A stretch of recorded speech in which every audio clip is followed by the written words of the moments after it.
Jamie Bradford, and Darren Goldwater.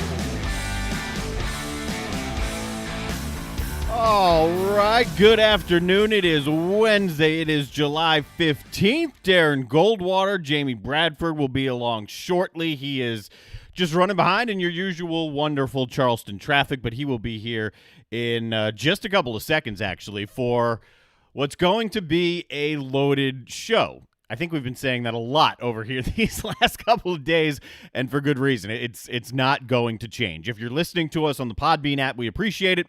You can also find us video-wise on Facebook. You can find us with a live stream on Twitter. You can find the live stream on YouTube. You can also just check us out on the website, jbandgoldwatershow.com.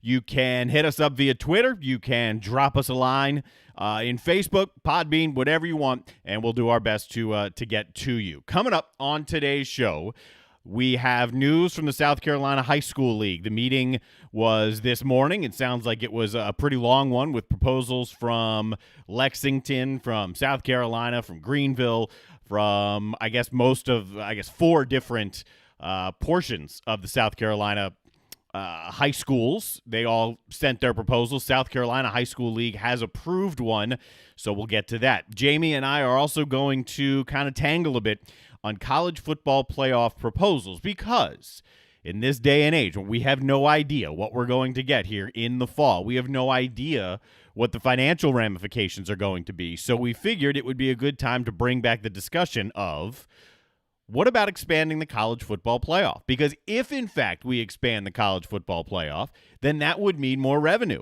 Fans want the college football playoff expanded. We know that.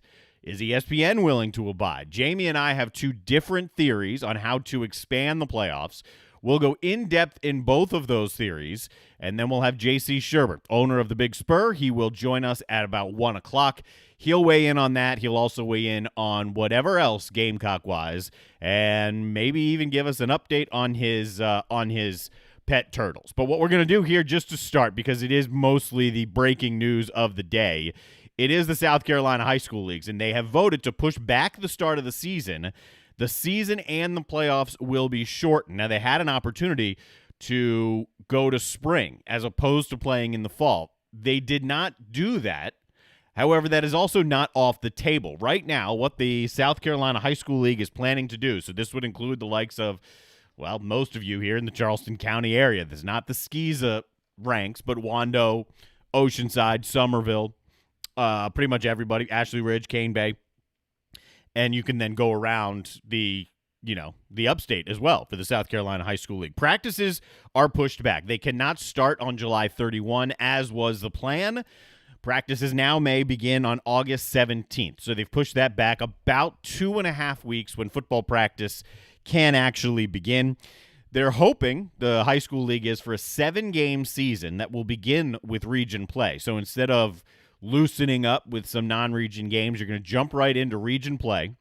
Those games ideally will begin September 1. Now, Jerome Singleton has said, listen, we have the flexibility here. If we can't go September 1, we will be able to go as late as October 2nd. So they have the flexibility to push back the South Carolina High School League opening week from September the 1st to October the 2nd, if, in fact, the virus, dictates that.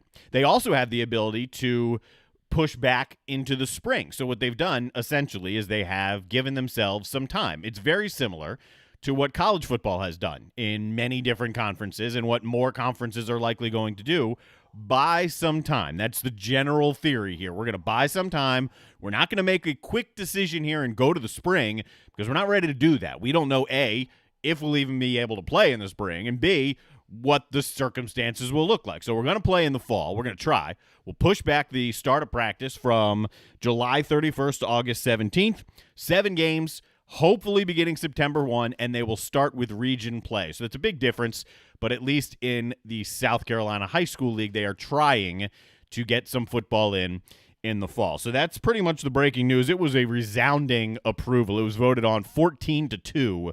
So that's how we're moving forward with fall sports. And in conjunction with that announcement, Henry McMaster, about an hour ago, the governor of the state, came on and said, listen, we are not going to mandate that schools open, but we're also not going to tell them to close. We want parents, which would lump me and Jamie right in with this, to have the decision whether or not you want to send your kids to school to have that face-to-face interaction, or if you want your kids to be doing some virtual learning at home. So that appears, as of right now, that that's going to be the plan. They want to start the Tuesday right after Labor Day, so that's September 7th or 8th, something like that. And it'll be up to the parents to decide, which puts us in a pretty tough spot. But from a football standpoint, ideally, they will get rolling for the South Carolina High School League on September 1st. We told you JB was caught up in our lovely Charleston traffic. Sorry about that. It's all good, man. Yeah.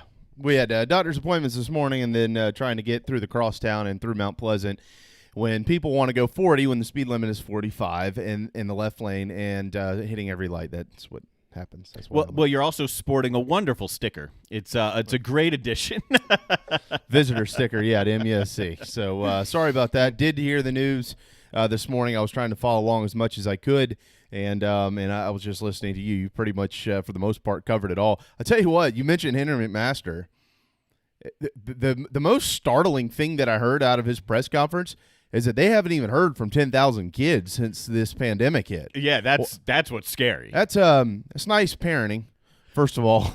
Well, but that shows the problem. It shows what actual in-person education does. I mean, sometimes for unfortunately a lot of kids, that's the best parenting you could get. That's right. That is their parenting. Yeah. They're going home, and a lot of them, hopefully they're. I mean, I don't think anything necessarily as bad has happened to these children. They've just gone home, and dropped off the face of the earth because their parents don't really care about what happens with their schooling. So that was incredibly startling. Now you can see why the governor's saying we need to have our kids in school so we know what the heck's going on with them.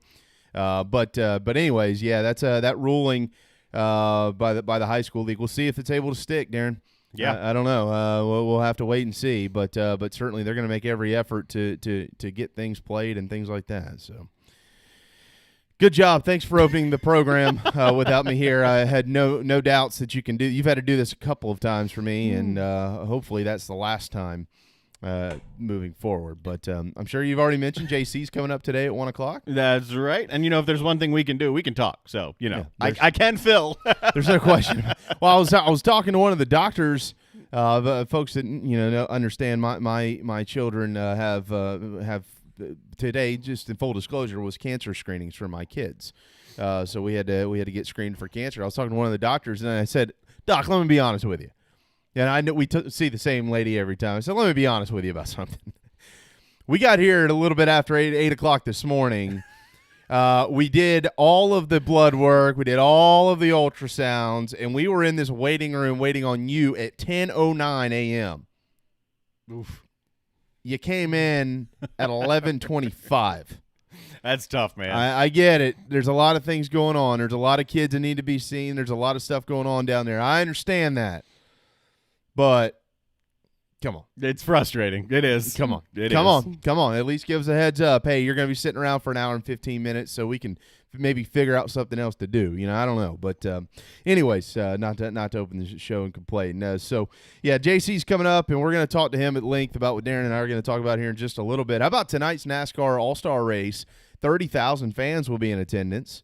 So I'm interested to see that. And, of course, they're going to be very spread out. But how many leagues do you think are watching this tonight? This is the most fans we've seen anywhere. Anywhere. I think it'll be a lot of eyes upon it. Jack Nicklaus, who, it's his tournament this weekend, PGA Tour-wise, up at Muirfield. He didn't mince words at all. He said, we had a plan for fans, and it's not – the question was posed, hey, why was it, rescinded on your end, basically? Why did you guys choose not to allow the fans now?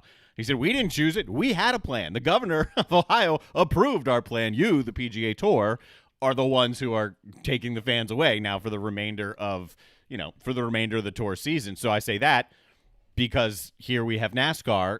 As many as 30,000 fans are going to be over in Bristol here tonight. Right. And we'll see how it works. I mean, I'm curious to see how many of those are wearing masks. I'm curious to see how many are sitting on top of each other. And, I guess we won't know the overall effects, whether the virus has an effect for 2 weeks or whatnot, and if you can even trace it back to that. But it'll be interesting to see how they put it on and what media coverage is allowed with these 30,000 fans. Will they relax some of the media rules too? I'll watch. Yeah, I'll be watching. I'll be watching tonight. Anxious, obviously, to see that. I'm excited to see the race. I wouldn't consider myself a race fan, but I've kind of gotten back into it a little bit more over the last few weeks, and I'll definitely be watching, as will the eyes of the sports world again, to see how this is kind of going to all unfold there. Couple of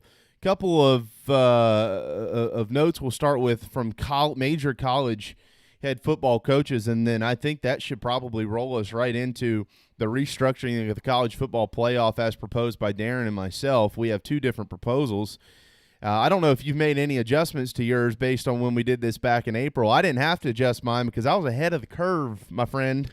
I feel the same way, so I didn't adjust mine either. Well, the notes I had in mind continued to focus on revenue, which is now what people are going to need because of the pandemic. But we'll start by saying this. Brian Kelly, the head coach at Notre Dame, and some might poke fun at this, but I'll tell you why you shouldn't here in just a little bit. Brian Kelly is making a plea for an expanded college football playoff. He said, look, you've got guys like us, you've got 5 power conferences. This thing should probably expand, and teams are going to need the revenue. You've got other coaches in the last day and a half or so, Lincoln Riley at Oklahoma and Ed Orgeron at LSU, both confident there will be a football season. Ed Orgeron saying yesterday, we need football. We need it, and he is right. We all know we need football. There's no doubt about that for a multitude of reasons. So that's encouraging to see that there are coaches out there like this that I think, as we mentioned yesterday and talking with Wes and with Wes Mitchell, and also with talking to the voice of the LSU Tigers in the first hour, that these campuses actually feel rather safe, Darren. These football programs, they feel like they're in a good spot to be able to play, and I think these coaches understand that, but they'll continue to make their plea to the public to, hey, follow the guidelines so we can actually push this thing along and try to get going, which is what you and I will do now. So back in April, Darren and I, we kind of played a little game. And this had nothing to do with the pandemic. This was more Darren and I wanting to be creative in how we could enhance the sport of college football by growing the college football playoff.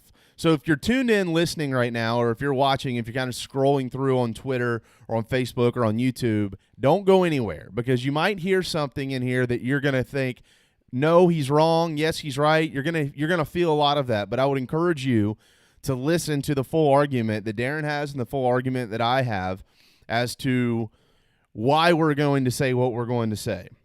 I'll just start this time around. Last time I think it was you that went first, right? I don't remember, to be exact. I did go back and figure out which show it was. It was when we had Mike Tebow, the head coach of the world champion Washington Mystics, and also the guy who drafted Jordan. So it's been a while. Yeah, the first time we brought this up was the Monday after the debut of the Jordan documentary. So that's how long it's been. Okay. Somewhere around the beginning of April. And now as we get closer to what may be a college football season, certainly a financial problem, whether or not we're played. Right. Makes sense to bring it back right now. Absolutely. The finances at major college programs, at Group of 5 programs, at FCS programs, they're all going to take a hit. There is no doubt about that. What is that hit, whether it's 20 million, 30 million, 40 million, and we've seen a lot upwards in the 60, 70, and 80 million, and that is very reasonable to say that could happen for these programs that have these larger budgets, Darren. So what I recommended back in April is that college football go to a 16-team playoff. Now, I'm gonna pause by saying that because I know that generally the consensus and the rebuttal to when somebody says 16 teams is we don't even have 4 teams every year that can win this. And are you right some years? Yes, I think you are. But by going to 16 teams, that would give you 10 conference champions. That would also give you 6 at-large teams. Now, those at-large teams are the teams who are not conference champions but ranked by the College Football Playoff Committee in order. So if you have your conference champions and they're all ranked 1 through 5, let's say your Power 5 champions are all ranked 1 through 5. I'm just playing a hypothetical here. And then you take the next 6 teams. If of those next 6 teams, those are not group of 5 champions. All right, so then you basically have the top 11 in college football, and then you have your group of 5 champions, and then you have a reseeding of a 16 seed college football playoff. Now, one of the arguments that I get in with people when it comes time to why do you expand? I used to not be a 16-team guy. I wasn't a 12-team guy. I was maybe an 18 guy, maybe at the most. But then I started thinking differently, and here's why. Because people generally, Darren, will look and say, there's no reason to expand the playoff because you don't have X number of teams to fill that playoff. Well, you do. But what your argument generally is you don't have X number of teams who in that expanded playoff that can actually win the national championship. Now, if you revert back to history, yes, you may be correct on that. But if you look forward, that's not always going to be the case. Every model in this country is a playoff model. And we've seen wild card teams at the professional level win major championships. We've seen 7 seeds in college basketball and 8 seeds in college basketball and 11 seeds in college basketball make it to the Final Four. Now, they've not won a national championship, but they have made it there. We've seen teams that weren't even seeded in college baseball win the College World Series, okay? Most notably Fresno State back in 2008. They were a 4 seed in a regional. Now, college football is certainly different, and I understand that. But in order to grow the sport, you have to grow the sport, guys. You have to grow the structure of the sport. You can't expect teams who cannot compete financially at the level of South Carolina, Clemson, Alabama, whoever it is at the Power 5 level. You cannot expect them to compete unless they're able to have an opportunity financially and structurally. So structurally, that would be possible with a 16-team playoff. Now, financially, that would also be possible because if you were listening to the program just a couple of days ago, I mentioned that Disney pays every year $476 million to air the playoff. There are 3 games in the playoff. You do the math. Okay? That's a lot of money. That's a little over $150 million essentially a game is what they pay to air it. 152 or 100, I don't know. About. It's a lot. We can work with approximations. We can approximations. So if you grow it to 16 teams, I mentioned you put all 10 conference champions in there, you put 6 at-larges in there, and then your highest seeds are going to host. So your top 8 seeds, they're going to be first-round hosts. All right, what's going to happen? They're also going to be second-round hosts, whoever the highest seed is. What's going to happen is when you get to that semifinal championship round, you're going to have a similar structure to what you do now with this bowl system where your teams will go play Rose Bowl, Sugar Bowl, Orange Bowl, Cotton Bowl, whatever it may be. Now, there are 6 bowls because you have the college football playoff bowls, and then which will be 3 of them, and then there are 3 others that would be lumped into this group. The 3 that are rotated off of the semifinals and the finals each year would get a season opening kickoff game. Now you shrink that to where, wow, these are 3 huge games to kick the year, neutral site games, made for TV games, Disney will pay type games. More money is what I'm saying here, okay? And in addition to that, it eliminates this notion every year that there's a 4 or 5 team group that can win the national championship. Every year we're looking at the same teams. Every single year. Doesn't anybody want to hear something different? Wouldn't it be neat one year to actually say, like, Memphis might be able to win the national championship this year? I'm not saying next year. And that's where a lot of this argument is. Well, Memphis couldn't win the national championship. Do you think they couldn't in 10 years if you had this structure in? Because that's not true. Because if you have Disney paying $476 million for what they do now for the college football playoff, you're talking about $1 billion or more to pay for an expanded playoff for the television rights, which means all of that money is going to be distributed to all of the leagues, not just the P5. You'll now lump the G5 into that as well. Hello, we're going through a pandemic. And at some point in time, these teams are going to be looking around going, yeah, we could use an extra $20 million a year. That would be very helpful to little old Tulsa or whoever it is. So instead of separating, why don't we combine? And that's what's been so great about March Madness. Does everybody watch March Madness to watch chalk?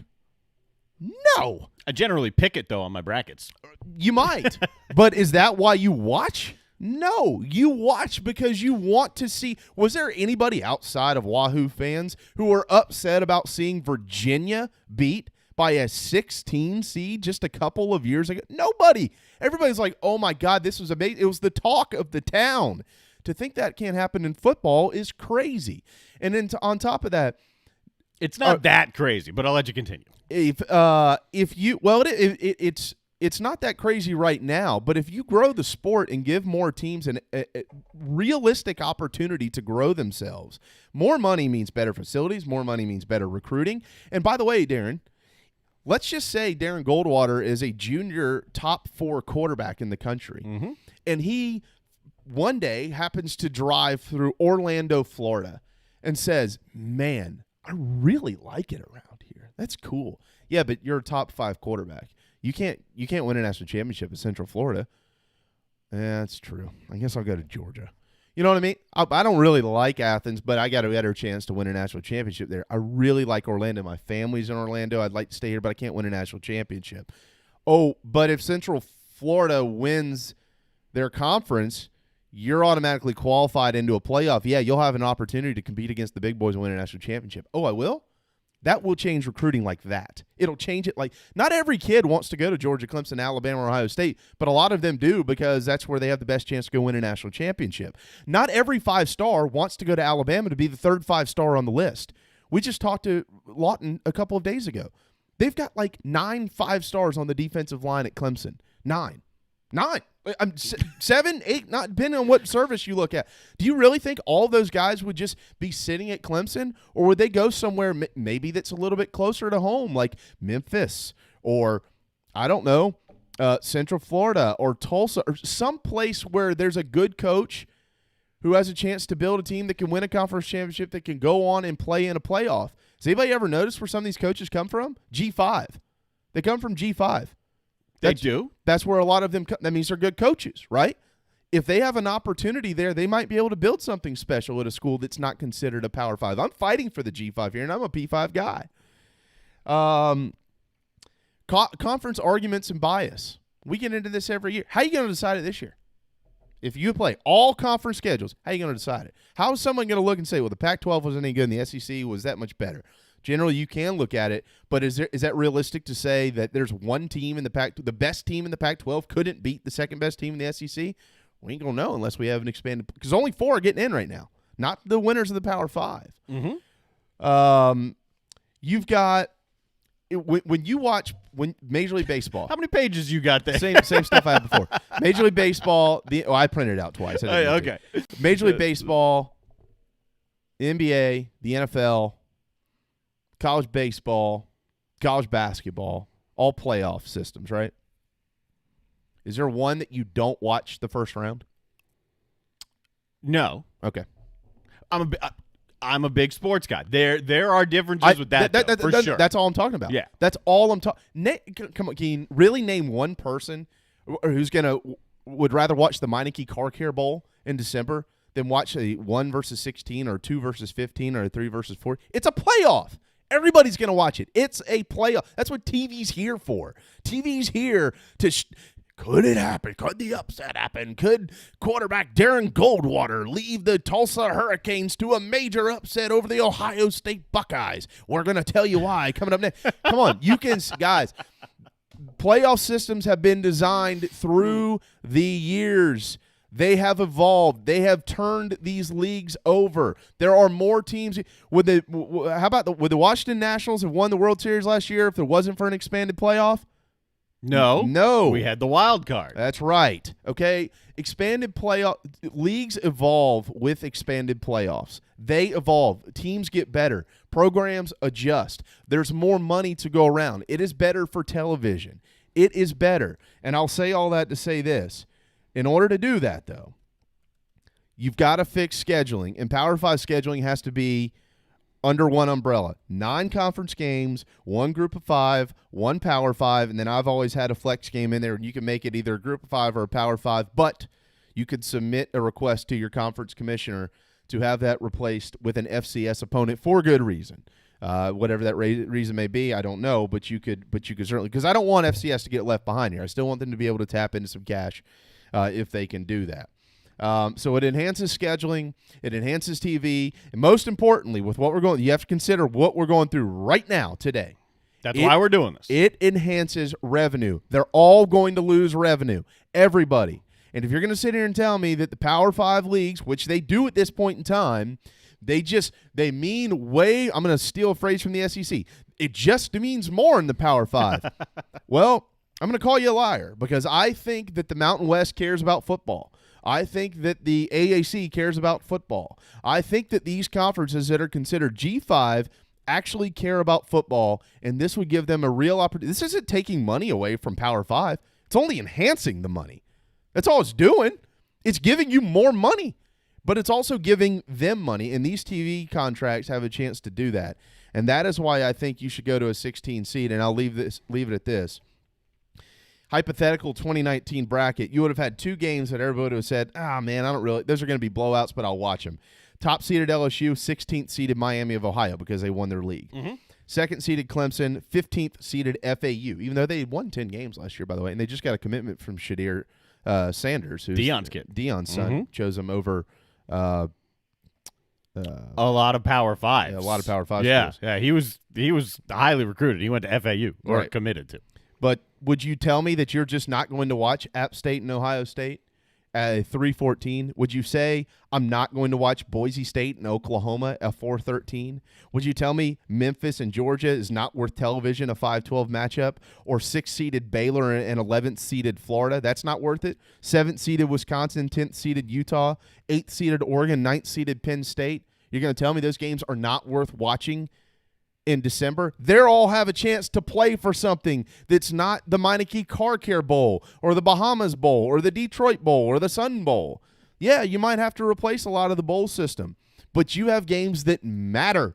You don't have kids sitting out anymore. You going to tell me a kid in there, he's got a chance to win a national championship, he's going to sit out? I understand if he sits out the Meineke Car Care Bowl, the game means nothing in today's world. But it might mean something to him to go in there if he's a stud wide receiver at Memphis to go beat Georgia in that first round and get a crack at top-ranked LSU in the second round. There are a lot of good reasons to expand this thing to 16 teams, and I'm all for it.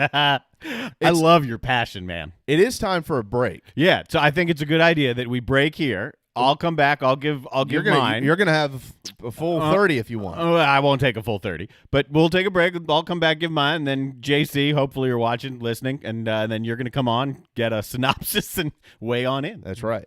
Hang tight. The JV and Goldwater Show will be right back. DB's Cheesesteaks, the tastiest, juiciest, and now award-winning cheesesteaks in the Low Country. DB's Cheesesteaks delivers, and not just in quality. Download DoorDash, Uber Eats, or your delivery app of choice and have it dropped off at your doorstep.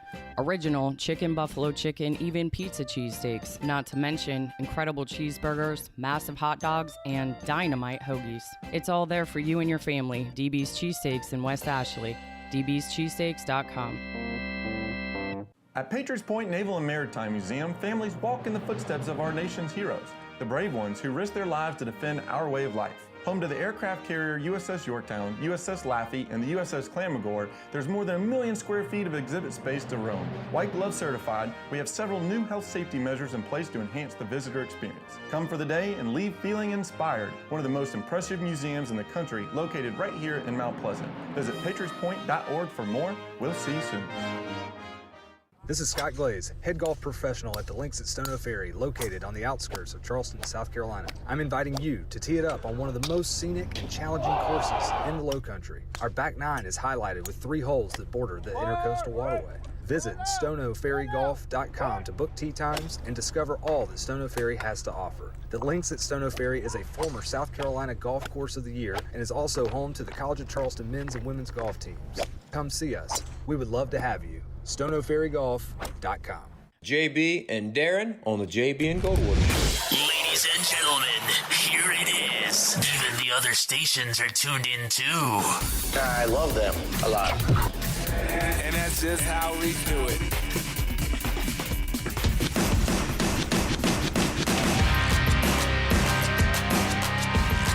All right, 12:31. Welcome back. Wednesday afternoon on the JB and Goldwater Show.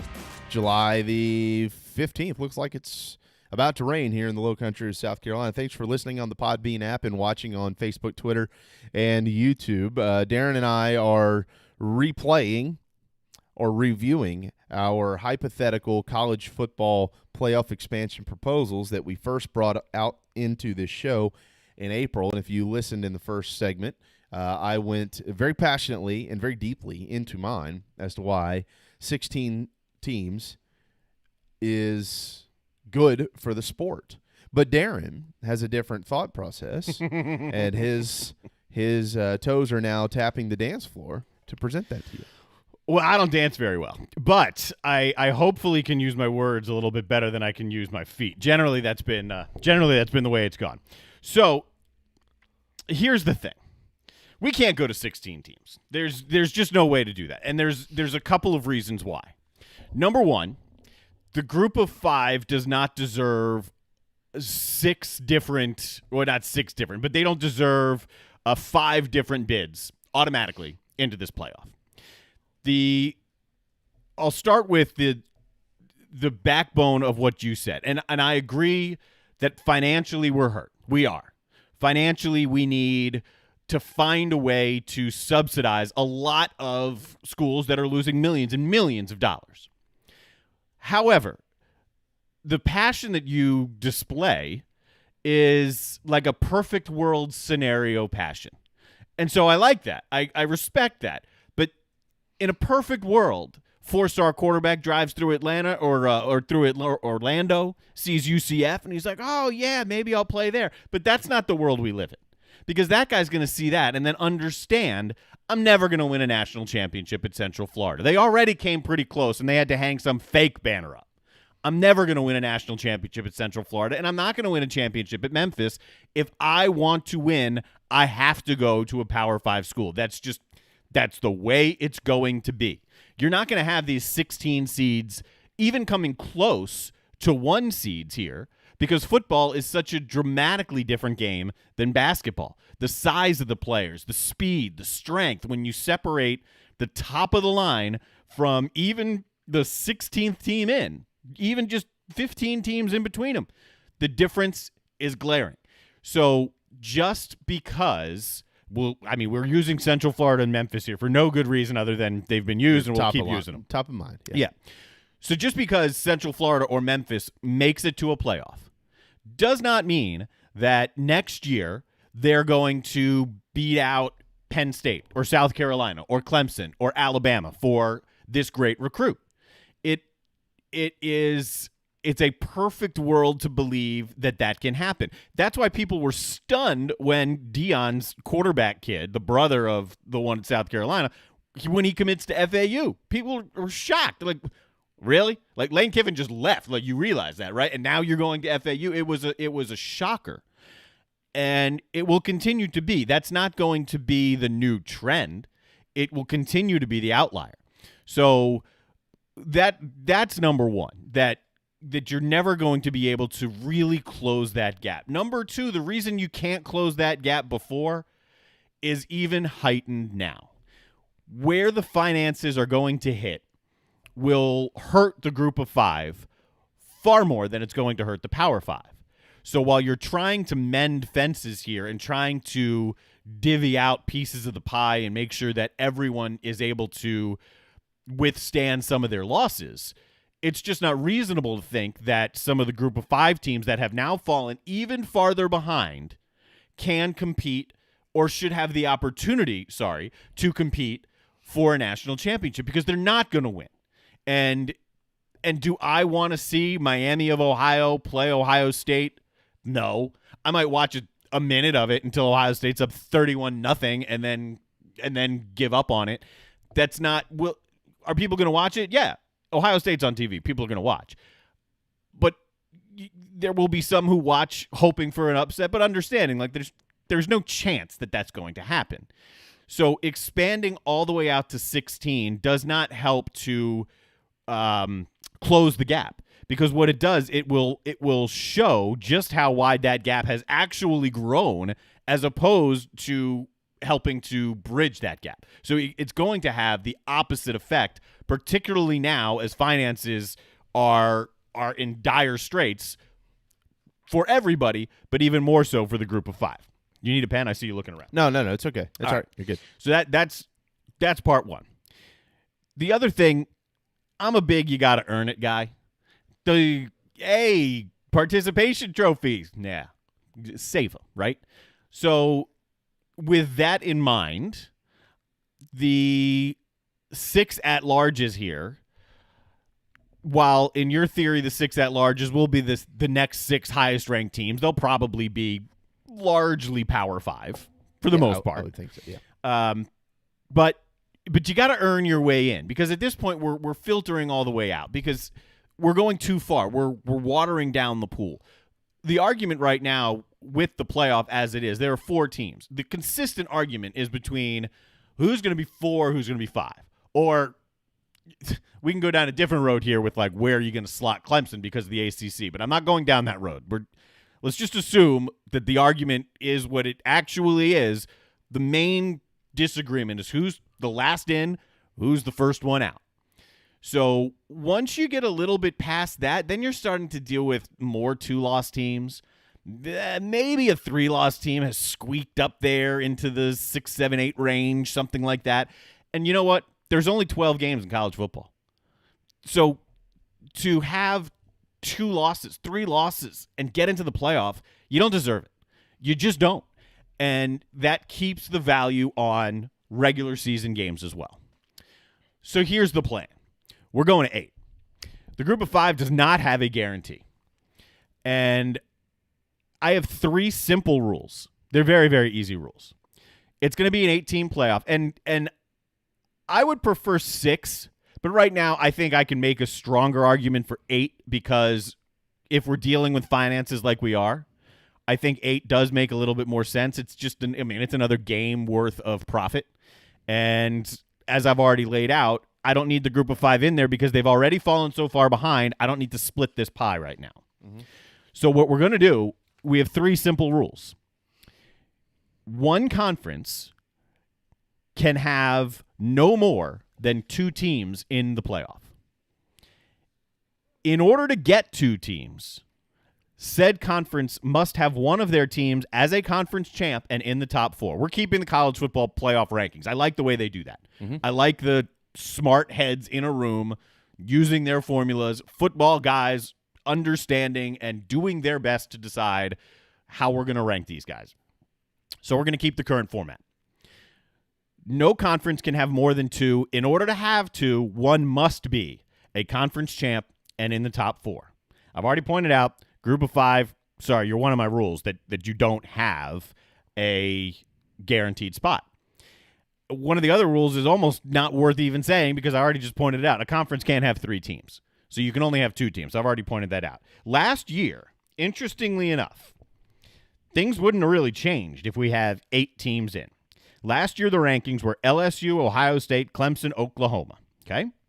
Number 5 was Georgia. Georgia would get in. They'll be the second SEC team in because the SEC champs, LSU, are in the top 4. Oregon gets in because they're the top team in the Pac-12. They're ranked number 6. Nobody ahead of them in the Pac-12 is in, so they can get in, but no other Pac-12 team can. So in the event last year that we had, say, Oregon, Southern Cal, which wasn't going to happen. Let's use maybe Utah as a better example.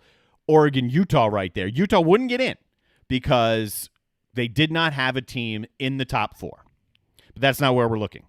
Oregon was 6. They're in. No other Pac-12 team. Baylor in the Big 12. They're in. Oklahoma was the number 4 seed and the conference champ. So Baylor slots in at number 7. You're allowed in Big 12, Baylor, because you already have your Big 12 champ in. You come in at number 7 because of what you've done this year and the strength of your team. You're in. Wisconsin at number 8 also gets in because the Big 10 champ, Ohio State, is number 2 and the Big 10 champ. So the top 8 as it listed this year, 2019, would remain in place for the college football playoff. Now, here's where it could get fun. And here's where a group of 5 teams can get in. And I'd say the most part probably would get in. Let's go back to 2018. 1 through 4 was Alabama, Clemson, Notre Dame, Oklahoma. Number 6 would be Ohio State. They're in. because they're the highest-rated Big Ten. 7, Michigan, they're out because the Big Ten did not have anybody in the top 4. So even though Ohio State and Michigan were 6 and 7, sucks to be you, Wolverines. You're out. Just because it's not fair for the Big Ten to have 2 teams in when none of their teams finished in the top 4 in the first place. Because Michigan's out, Central Florida pops in as a group of 5. They were slotted 8th, but they're now bumped up to 7 because Michigan's out. So Central Florida slides in there simply based on their ranking and because Michigan is now not under consideration anymore. And then Washington, who's number 9, also gets in because in 2018 there wasn't a better Pac-12 team than Washington, which was sitting down there at number 9. So you see where I'm going with this. At the trickle-down effect of some conferences, maybe the middle of the pack is really, really strong, or even if the top is really strong. Say Alabama, LSU, and Georgia this year are awesome, right? They're fighting it out. It's those 3, clearly those 3 teams for the SEC. Say they're slotted, someone's in the top 4 because it's tough. I mean, every now and then we have seen it, right, where 2 teams from one league can get in. How does it happen? Twice? Once? Well, I know it's happened once. Yeah. Has it happened Okay, it's happened once or I think twice. it's just once. Maybe just once. It's obviously the SEC. So say, let's use that example. Say there's an SEC team at 1 and 4. And let's say that's Alabama and LSU. Georgia, let's say it's a heck of a year. You just barely missed out, so you're number 6. Yeah, sorry. Someone else needs a chance here because if we want to balance out the money and spread out the money to the Power Fives, we don't need a third team from that conference in. We just don't need a third team. They've played that out long enough. We've seen how they've played that out long enough throughout that regular season. So they would not get in. If there's a middle of the pack that's really strong, and like the 2018 example, Michigan and Ohio State are back-to-back, but they're both outside the top 4. Sorry, the league not strong enough, as dictated by these rankings, to include 2 teams. So it really boils down to simplicity. It boils down to understanding that we're not just going to bridge the gap between the group of 5 and the Power 5 because that gap is now wider than it ever has been and will continue to widen.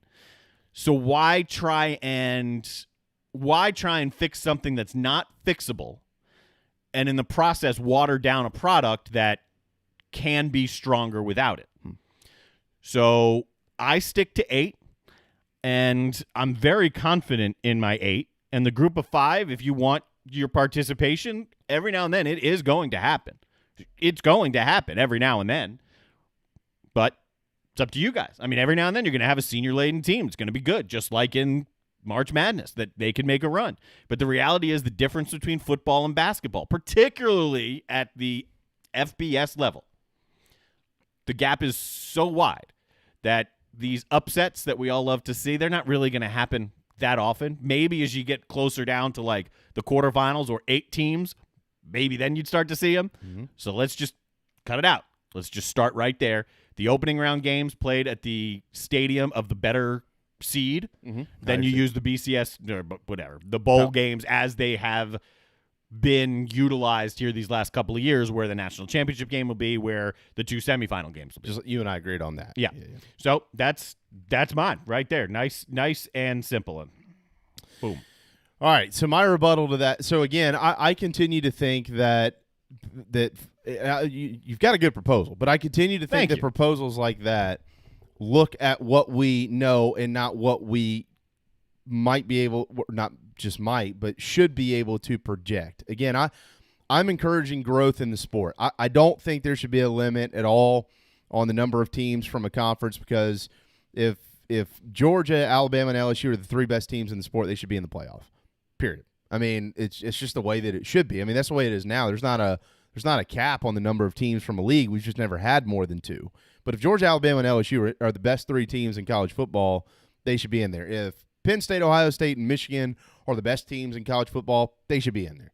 If Louisville, Florida State, Clemson are the best 3 teams in college football, they're on the same league, they should be in the college football playoff, because at the end of the day, in my opinion, you should be rewarding conference championships and you should be rewarding the best teams in the country, not creating a rule that keeps the best teams in the country out. So I'll rebuttal with that. But isn't it tough? Isn't it tough to have the best 3 teams come from one league? Like we've never even seen something close to that come the end of the season, because at some point you can only have 2 of those teams in the conference championship game. One of those teams is going to lose. So if you're sitting outside, let's use SEC, LSU, Alabama, Georgia, right? Say it's LSU, Alabama in the championship game. Georgia is sitting in a better spot than the loser of the championship game, because they're not going to lose the championship game, and then they could get bumped in, and that just doesn't make sense. You didn't even make a championship game. Well, I mean, that's true, but also if you don't make a championship game because of some crazy Hail Mary or a missed kick or something like that, it doesn't mean because you lost the game in some wild fashion that you're not one of the top 3 teams in the country or top 2 teams in the country. And an expanded playoff obviously will give you that opportunity. So, let me add something to what I said with my 16 teams, because you said something earlier about keeping the regular season valuable. So think about this for a second. Right now, if you get to weeks, say, 9, 10, and 11, and you've got teams, if you're going into week 9, you've got teams at 6-2. If you're going into week 10, you've got teams at maybe 7-2. Mm-hmm. And if you're going into week 11, you've got some teams sitting at 8-2, right? If you are a 2-loss team in the current format at 9, 10, or 11, okay, are you considered a college football playoff team today? No, you're not. If you're a 2-loss team after 12 games, you're not really considered one either, unless you are really good and happen to go win your conference championship. Like, say, in Alabama finishes the year 10-2, and then they blow out Georgia in the conference championship game. But the season still matters, because you still have, like, if we're in week 10 versus week 12, you still have those extra couple of weeks if you're sitting at 9-10 to bump up to, say, 7-8, depending on what else happens in front of you and how you take care of your own business. Yeah, but 7 and 8 is not going to get you in a playoff right now. It would get me in my playoff. It'll get you in your playoff. All right, but think about this for a second. All right, let's use, again, top-of-mind examples is what you and I have been utilizing here. So South Carolina goes to LSU on November the 14th, and this is, again, guys, this is hypothetical. Don't laugh about it. But they go to LSU, which I think is game number 9? Is it game 9? Ninth game of the year? Yeah, and then they got Georgia. No, they got Georgia and then LSU. All right, so so Georgia's November 7th, LSU's November 14th, right? We're talking Alabama? And South Carolina. No, South Carolina. That's week 10, LSU. Yes. Okay, so right. You got Georgia the 7th of November, LSU follow. Yeah, okay. All right, so you got LSU, and let's say that South Carolina is 7-2 going into that game. 7-2. And let's say that LSU is 7-2 in that game. You know what it makes that game? Big. A playoff elimination game in a 16-team playoff is what it does. Because all those games matter at the end. All of a sudden, these regular season games matter. You're talking about in that instance there, could it be for either one of those teams to get into the conference championship game? Possibly. But could it, for the most part, be trying to get into one of those 6 at-larges? Yeah, like you got 2 losses, you can't lose the rest of the year, and you still got a shot to get in even if you don't make the conference championship game. Now let's go to the group of 5. Hang on. I want to address that, because with your scenario with 16 teams, the loser of that 7-2 matchup has a much better chance of getting into the playoff than in my 18 playoff formula, because the loser of that 7-2, 7-2, because they can still get the at-large. In my world, if you lose that game, you're going to be bumped beyond where you can probably slot back up in it. That's my point. It makes that game valuable in a 16-team playoff to get into a playoff. Well, it makes it more valuable for the 18 playoffs to make sure that one of them gets in, as opposed to both of them getting in. I understand that, but what I'm saying here is when you have this scenario for more teams is what I'm saying. Okay. If you have a 16-team playoff and you have a bunch of teams with 2 losses going into the month of November, they are all essentially on the bubble is what happens. Now you've got a bigger bubble, which means that these games in November, they're all going to matter. And they're not just going to matter for today's system of getting into a 4-team playoff, or maybe you'll cut that bubble in half to get into an 8-team playoff. you've got an expanded bubble of teams to be able to get into a 16-team playoff where these games now truly, really matter at the end of the season. Essentially, it is a playoff within the season. I think they matter more if it's 8 teams. I think the bubble is about the same, but the intensity and the importance of the game is more so if there's only 8 teams that can get in as opposed to 16 teams that get in. So the 8 team with the 7-2 records going head to head in week 10, the 8 team model makes the end of the season more valuable than the 16 team model does. Because if you lose, you still have a shot because if you're in the 16 team model, but so the bubble is the same group of teams, but the penalty, therefore the importance of the game, is much bigger if there's only 8 slots. Well, the bubble is not the same because you now have group of 5 championships that are involved in this. So if you have Navy and Memphis on November the 14th, Memphis goes to Navy this year. I was having to pull up their schedule here. Okay. That game all of a sudden really, truly matters because anybody that gets into the conference championship in the group of 5 is going to get an at-large bid into the college football playoff. So the bubble is expanded to where there are games that truly actually matter. Think about this for a second. Think about this betting world we live in. Think about Vegas. Yeah. Think about this. All of a sudden, Navy and Memphis means something for the college football playoff on November the 14th.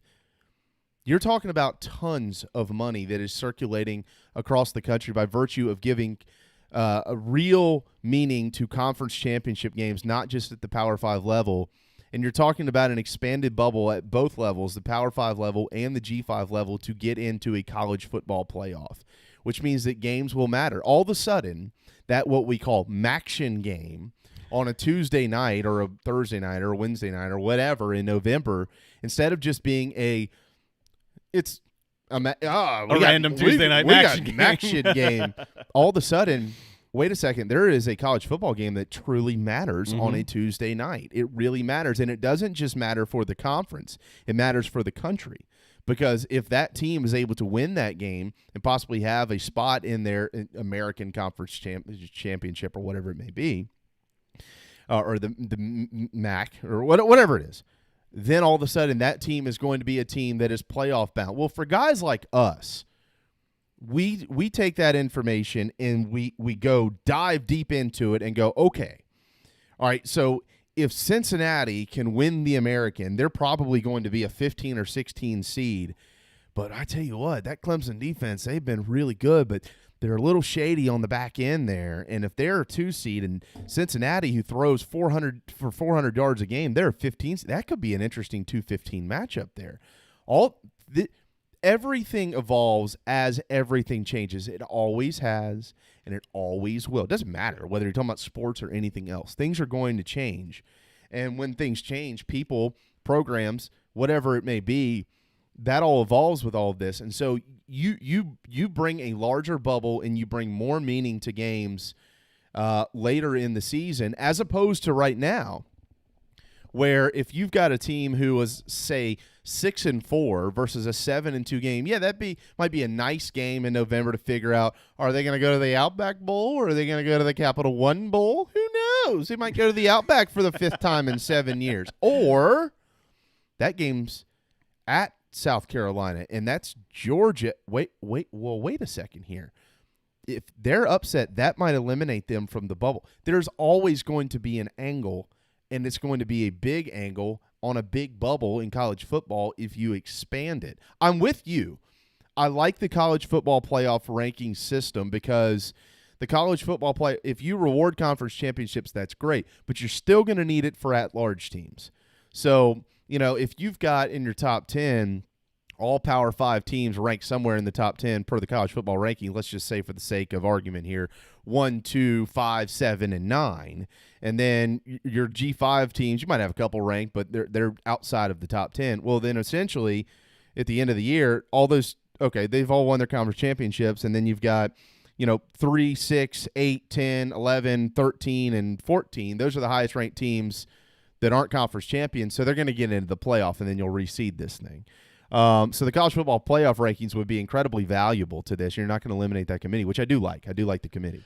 And I'm with you. 16 teams, by doing that, it waters down. I don't. I think the sport will grow into it. I think so the main difference in our main difference here, I'm saying 16 waters it down. I'm saying the gap, if it wasn't too big to bridge before, is too big to bridge now. But that's where I challenge that argument, because how will the gap get wider if teams at this level, and I say this level, the group of 5 level, have access to more money in the future? We've all seen what money does to the sport. Because their financial hit that they're taking right now is a more considerable, especially percentage-wise, to their athletic department versus an SEC athletic department.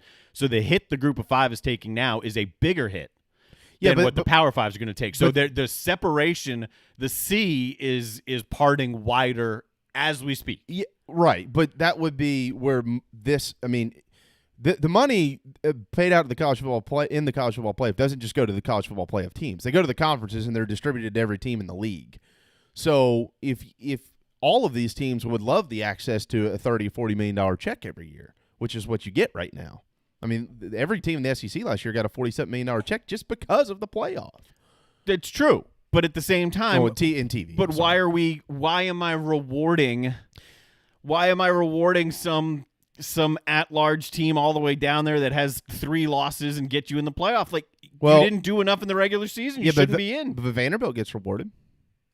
What do you mean Vanderbilt gets rewarded? Because they're in the SEC. They don't have to be in the college football playoff to get access to that I see money. What you're saying. Okay. But so that's expanding it too far, because at the core of it, you're talking about. But that's what it is. But you know that. But I understand the conferences as a whole benefit. It's the same as I guess slightly different. In March Madness, if a team wins, the conference is getting, round by round, the whole conference is getting a chunk that then gets divvied out. Same idea here, that if you're a part of the college football playoff, the leagues, then you're guaranteed to get X amount of money. And with a playoff, that money is going to grow. But then if you also grow the amount of conferences that are in there, then your share is also getting smaller. So how much more are you really going to make?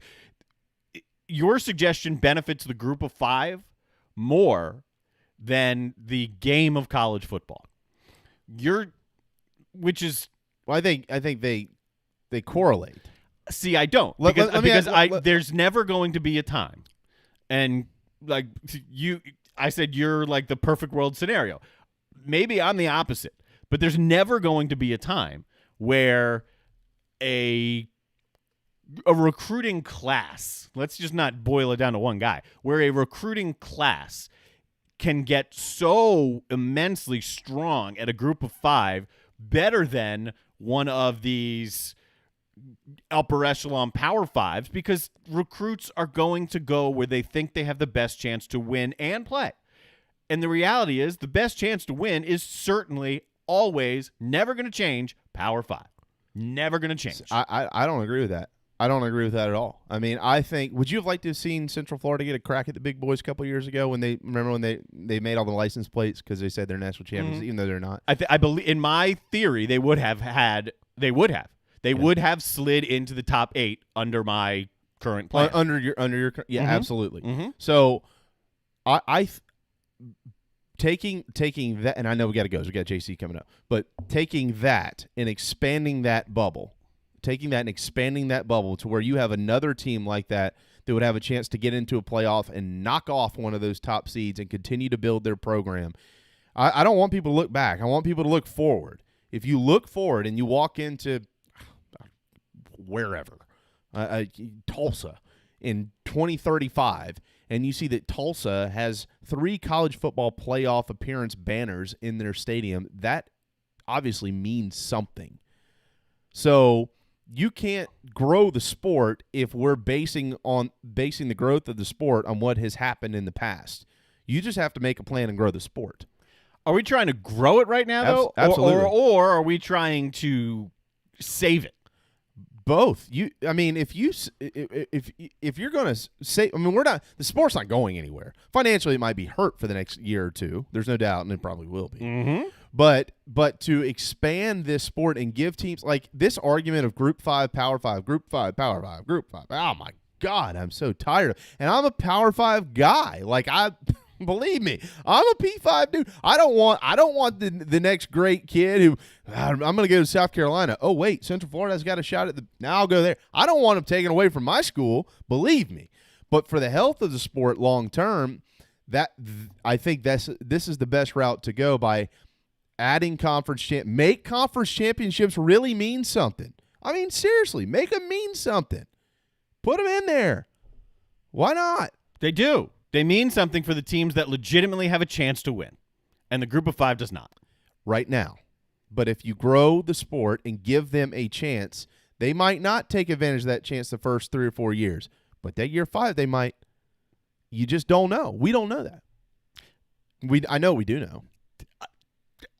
Okay. That JC's coming up next. We're going to agree to disagree. We're going to let JC help decide this. The national anthem up next on the JB and Goldwater show, and then JC Sherbert with thebigspur.com joins us live. Honey Baked Ham in Somerville and in Mount Pleasant is your home for catering and lunch. Honey Baked Somerville, owned by former Gamecock right-hander Mike Cisco, is just off the interstate and they are ready to cater to your next business or family meal. Plus, drop in for an incredible sandwiches daily for lunch. The Mount Pleasant location is at the foot of the Ravenel Bridge and always ready to serve and cater to your next meals as well. Plus, delivery is available. Honeybake.com to find your menu today. What's up, guys? It's JB. Obviously, things have been kind of crazy with the coronavirus taking over our lives. We're stuck inside with family, finding ways to be creative and probably tapping the liquor cabinet a little bit. If you don't have Patrick Davis's Whiskey Jam in yours, put on your mask and gloves and head to Bottles or Burris liquor stores here in Charleston. The Blackberry is my personal favorite on the rocks, but the original Whiskey Jam is Patrick's. So either way, you're winning with Whiskey Jam. WhiskeyJam.com, PatrickDavis.com.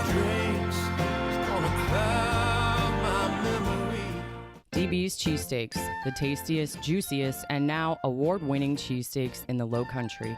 DB's Cheesesteaks delivers, and not just in quality. Download DoorDash, Uber Eats, or your delivery app of choice and have it dropped off at your doorstep.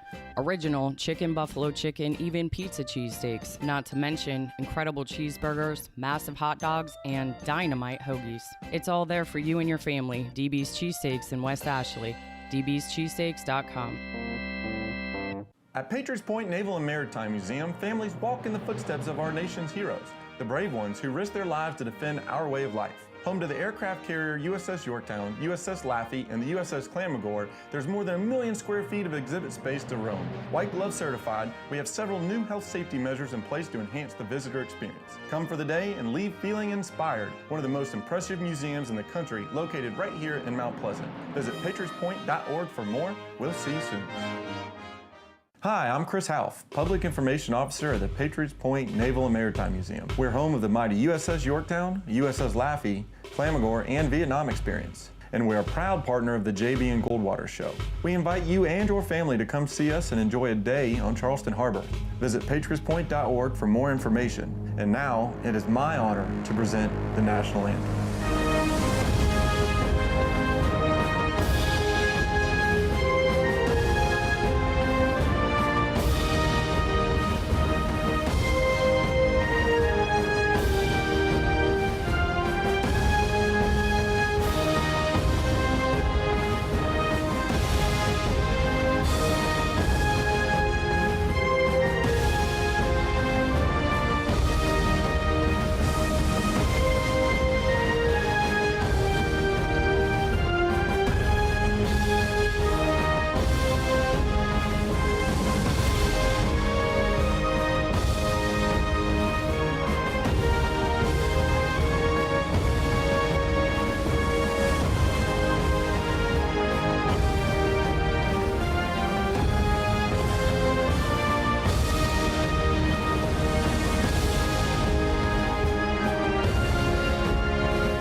Live, loud, and online.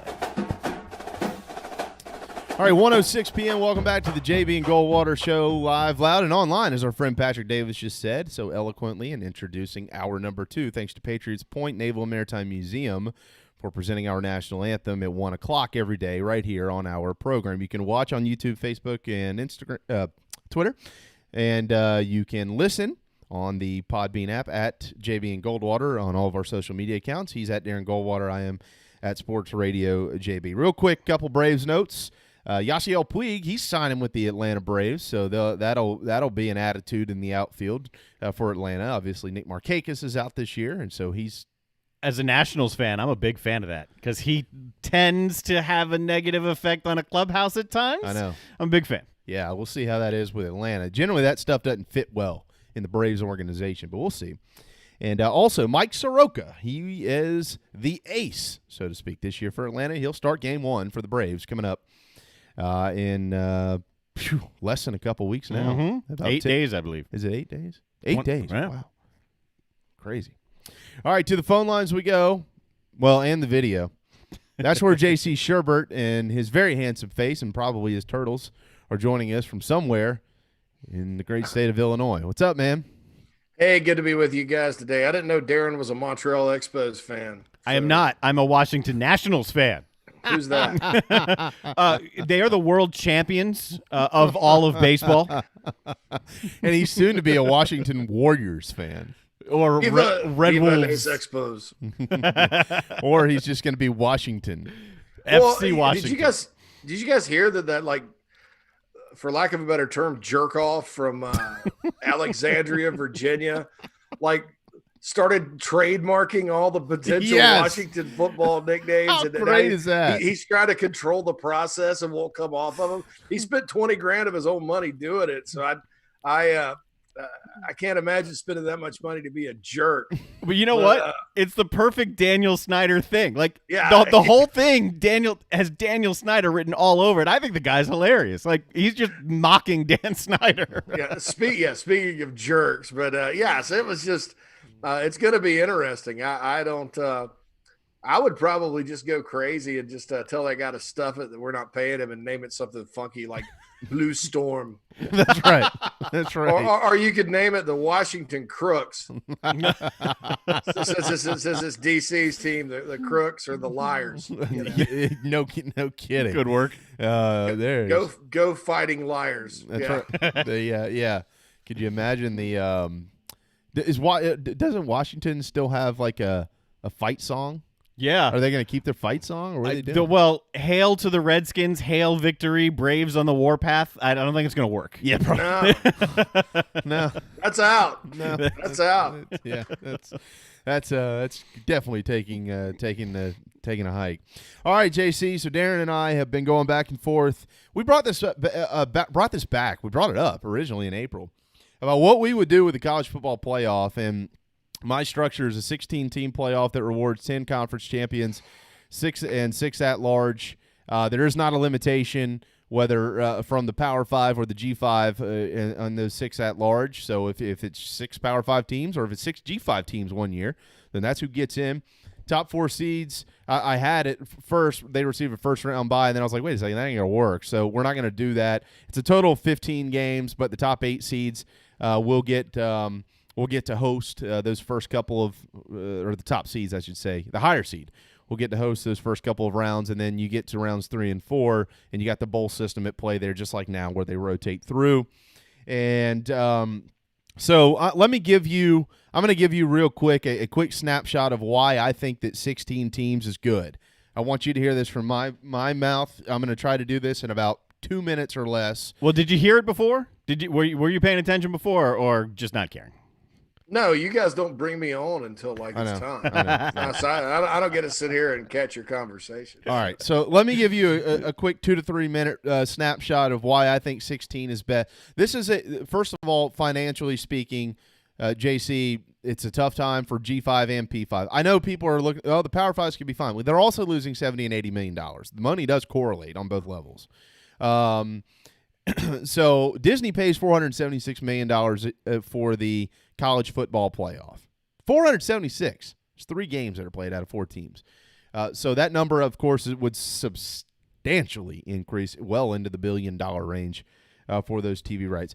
I'm a fan, number one, if you make your conference championship means something. If you win your league, you get into a playoff. Now, JC, what most people do when they hear playoff expansion is they think backwards. And they go, well, we haven't even had 4 teams who could win the college football playoff. Well, you might be right about that, but if you encourage growth in the sport and you get into the month of December and you see these matchups, which last year would have been matchups like 8-9, Oregon and Penn State, 7-10, Wisconsin and Utah, Florida and Baylor, 6-11, Ohio State, 3-14 against App State, Boise State, Oklahoma as a 4-13 matchup, things like that. That's going to grow the sport. Everybody watches playoffs. This will make games. It'll make a large bubble in the sport where games, starting pretty much through about halfway through October, if you haven't eliminated yourself yet with more than 2 losses or so, it's going to make all of these games matter to get into the college football playoff because you have at-large bursts.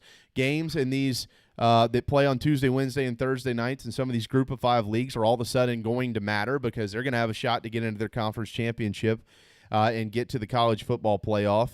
And you're going to have a sport that will continue to grow financially, and you'll have a sport that will continue to grow with the number of teams instead of just 4 or 5 every year that can win this thing. I think teams like Central Florida and Memphis and Tulsa and God knows who else out there, Wyoming, Boise State, whomever it may be, will be able to recruit kids a little bit differently because they'll have a chance to win a conference championship and get into a college football playoff. I think that this will build more tradition for more programs that will allow you to, when you get into a playoff, which if you look at the near future and say, well, 16 teams, we don't have 16 teams that could win it this year. You're right. Or next year. You're probably right. Or next year. Or you're probably right. But in 10 years, we might. Because every playoff system in the history of this country, JC, has grown into itself. Every single one of them. Though they've expanded playoffs because of financial reasons.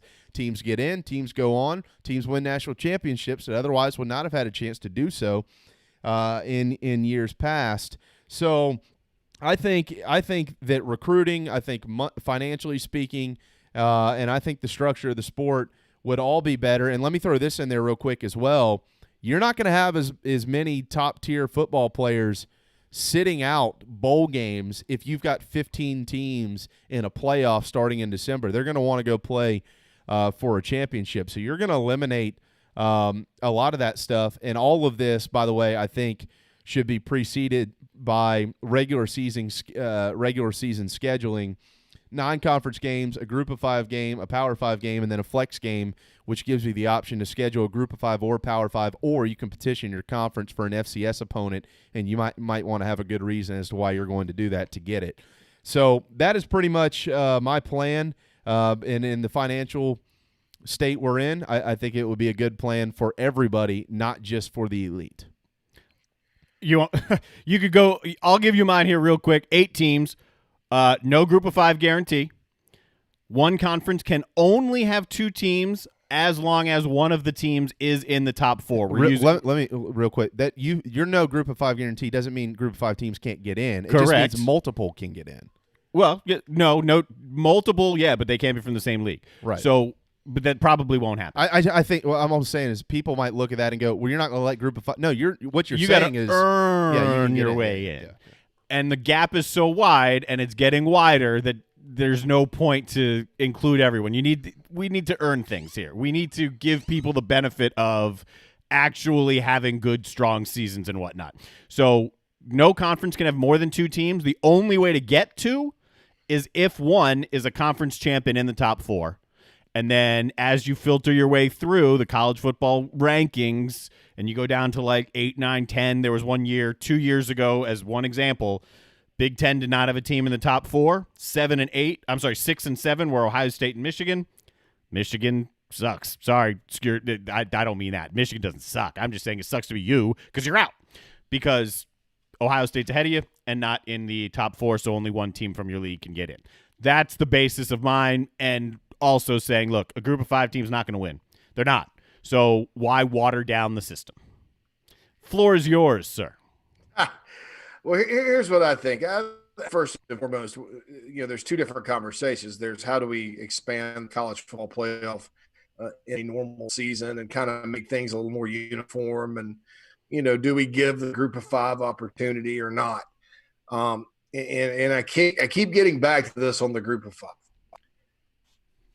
It's very rare that one of those teams actually is one of the 16 best teams in the country. Mm-hmm. It's very rare when that happens because they don't play anybody. And that's not really their fault, because I'm sure that when Mike Norvell was at Memphis, he'd have loved to have had a shot at Tennessee, don't you think? Mm-hmm. Yeah, probably would have beaten them. Yeah, but teams don't go and schedule like that. I mean, App State should be thanking good Lord in heaven that North Carolina and South Carolina scheduled them, which I think for both of those teams, it's a lose-lose proposition, and it ended up being.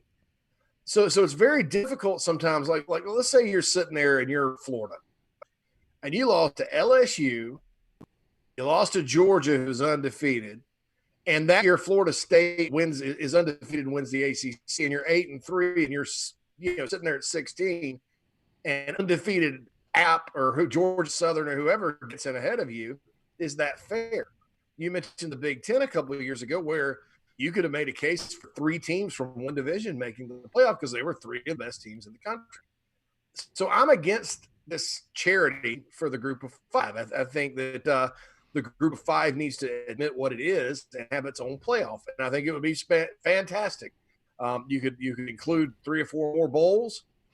Those kids could play for a national championship. I think one of the travesties of schools like App State and Georgia Southern moving to FBS is that those are proud programs that have a lot in the trophy case, and now they're fighting for the Camellia Bowl.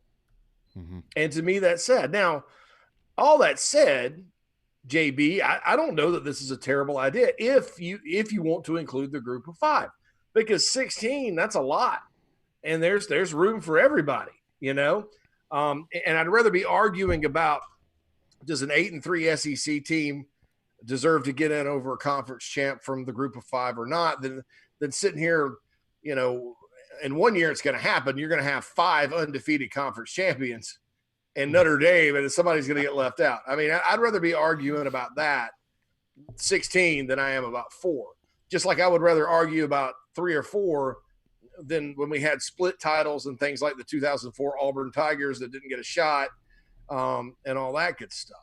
So I like the idea. I think as far as this year goes, though, based on everything I'm told, unless the virus just goes away, which I don't know that it will, I think we're looking at no group of 5 teams being able to play or FCS or to play a Power 5, because what they're going to do is the conferences are going to lock their conferences down, and there may be some SEC, ACC wiggle room where they get to play each other, but that's it. And the reason is because, it's all about testing.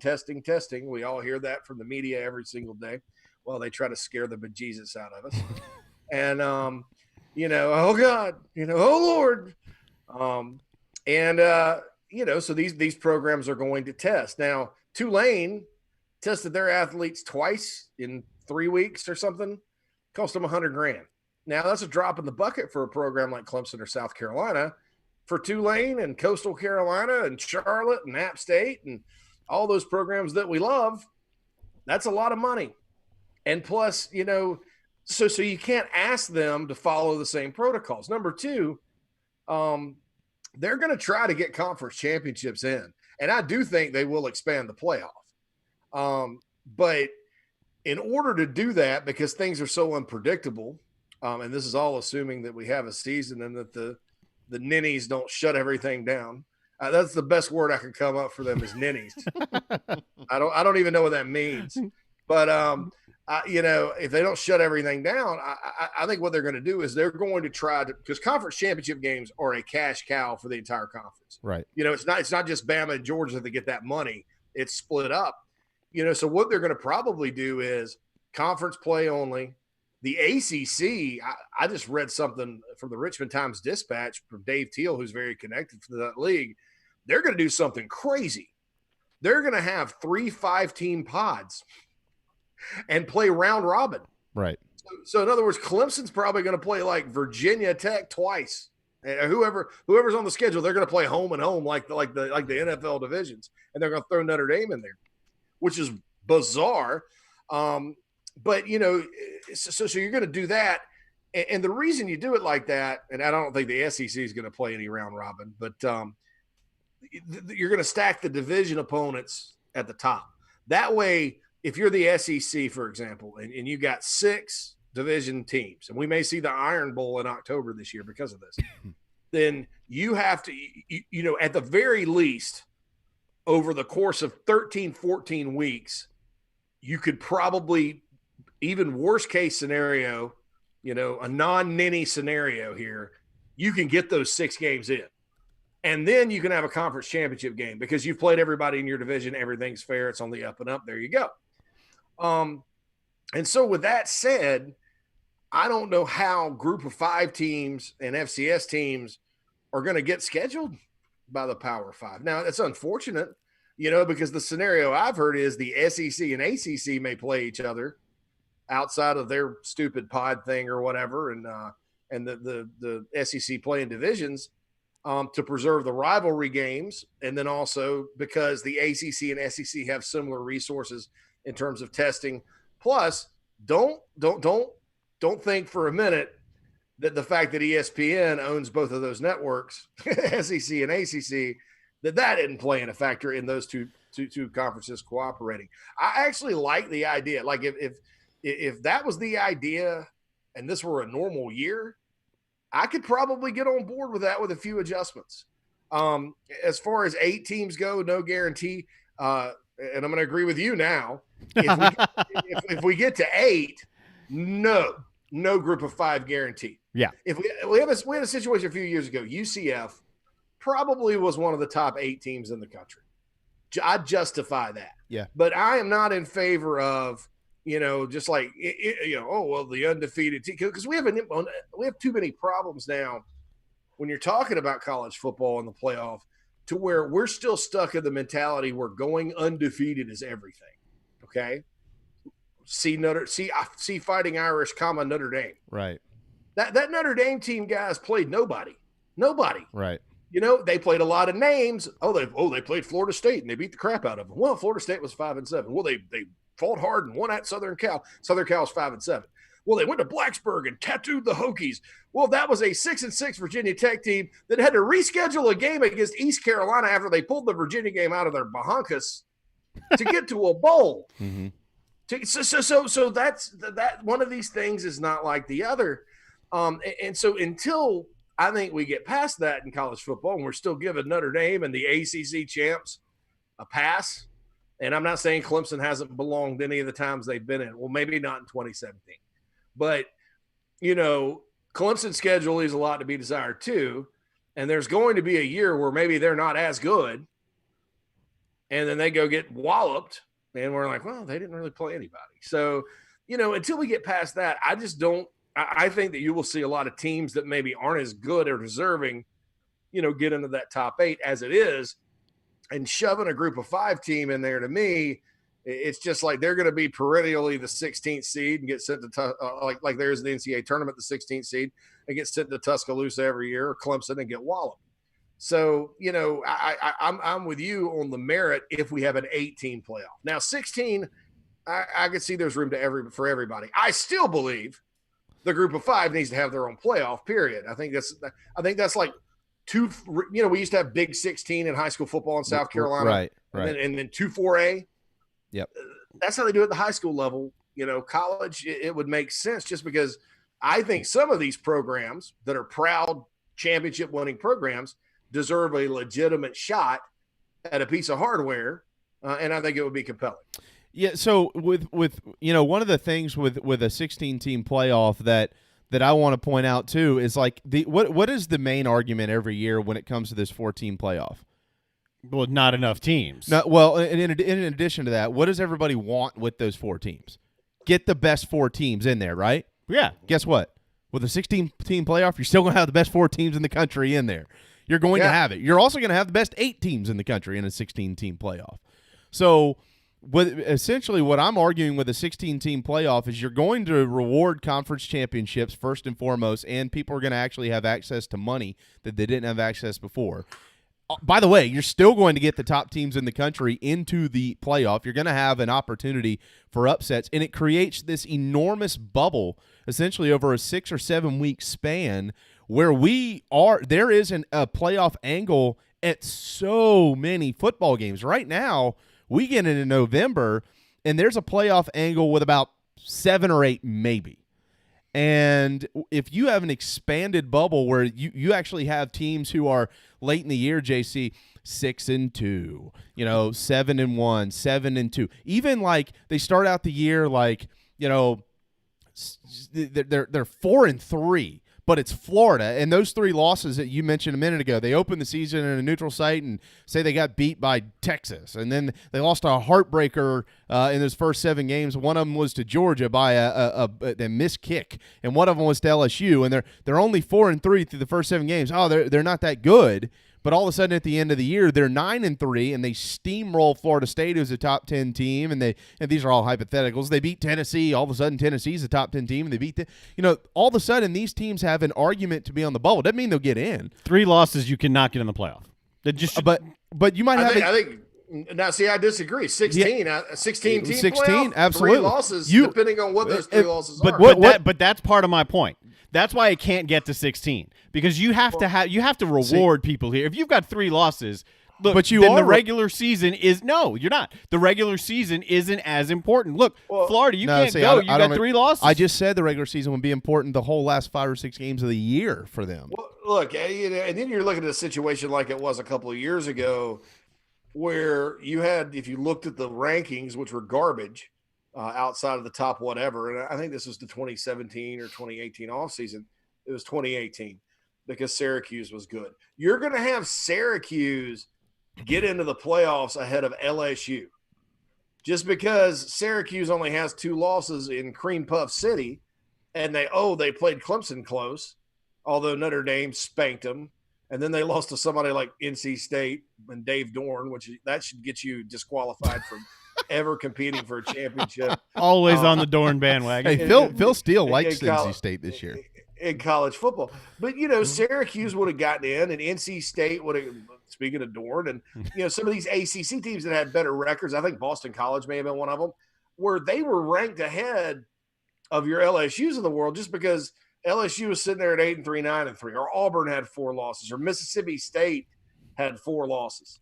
And to me, that's fundamentally unfair just because, let's face it, folks, the ACC hit its peak in 2016. In 2016, that league was probably as good as the SEC or better. Yeah, they were good. SEC had very young quarterbacks, true freshmen starting all over. I think 2 grad transfers from Purdue started for – when you're starting a grad transfer from Purdue, okay, and you're an SEC team, and you're not only an SEC team, but your name is Florida and LSU. Things are dire. Purdue won like 4 games over the previous 8 years. These guys couldn't play dead in the movie at Purdue, and now you're starting. That's an issue. Okay, no offense to Austin Appleby and Danny Etling, but my God. Then you look over at the ACC. Clemson beat Bama in the national championship game. Yep. You had Mitch Trubisky starting at North Carolina, Lamar Jackson at Louisville, who won the Heisman. The guy at Georgia Tech, Justin Thomas, I think his name was a ball player. Virginia Tech had Jared Evans, who was a JUCO guy who, like an idiot, went pro but led them to the division title. Even a guy like Nathan Peterman that played at Pitt was drafted. So their quarterbacks were good. They had a lot of older talent. At that point, that league peaked, and then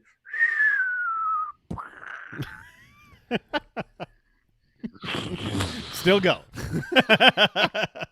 Crash and burn. Now Wake Forest is the second best team in the league, and you have Miami losing to Florida International, Duke, and Louisiana Tech to finish off the stellar debut of the Manny Diaz era. Right. I mean, and that league sucks. But let's just be honest. I don't think Clemson fans would disagree with me here. This is not a Clemson Carolina thing. It's a fact of life. That league sucks. Yeah. Okay. So the Pac-12 also is a little bit not so good. Now, I think it's more competitive than the ACC. They don't have a dominant team, et cetera. And then you got the Big 12 that never plays defense. So how do you sit there, and kind of determine year to year, the matchups that you need to go with based on a certain number of losses or you're out. Right. Because you can go 10-2 in the Pac-12 and get your behind kicked by 8-4 SEC or Big Ten team, in my opinion. Yeah, you're right. I agree with that. And you could go you can go outside of Clemson. Let's say you have North Carolina who rises and goes 10-2 this year, and then they played an 8-4 Penn State team. I would take Penn State all day. And I'm not just saying that because you're sitting here. It's just a getting neat team that topped into. But Penn State wouldn't. I mean, under either scenario of ours, an 8-4 Penn State team isn't going to be in the playoffs. No. It's not. But what I think JC is saying here is an expanded playoff provides a better opportunity to see these conferences. Like, we judge conference to conference, right? It provides us a better opportunity to see this in real time as opposed to, well, these are the 4 teams, they get in. All right, so here the group of 5s is messing us up here because JC and I are basically in agreement. Let's put them over here. JC also agrees that 16 teams is better than 8. So can you do 16 and still separate the group of 5, or is 8 the better option in order to keep the playoffs as strong and entertaining as we'd want it to be? I would, if it was all P5, I'm with you. I'd go 8. Yeah, I'd go 8 or maybe 10 with some probably 8 because you don't have more than 15 games. But I do think that group of 5 playoff, and my group of 5 playoff idea would be 4, just like they're doing now. You just have a 4-team group of 5 playoff, and one of their conference champs is the Pac-12, and they don't get in. Yeah, because you have 5. You have 5 G5. I think we do it for other levels of football, amateur football. Certainly not the pros, but amateur football. We divide it up, and those high school rankings or classifications are usually based on resources, and it's student population. But the more students you have, the more resources you have. And so I think that basing a football is a resource based deal. It's a gladiator sport. Okay, and you think about the gladiators, and you think about that movie Gladiator, which wasn't Braveheart, even though it tried to be. But you think about gladiators. Okay, so what do they need? What do gladiators need? Well, they need weapons, they need armor, they need to be able to fight, they need talent, stuff like that. But they also need resources. Right.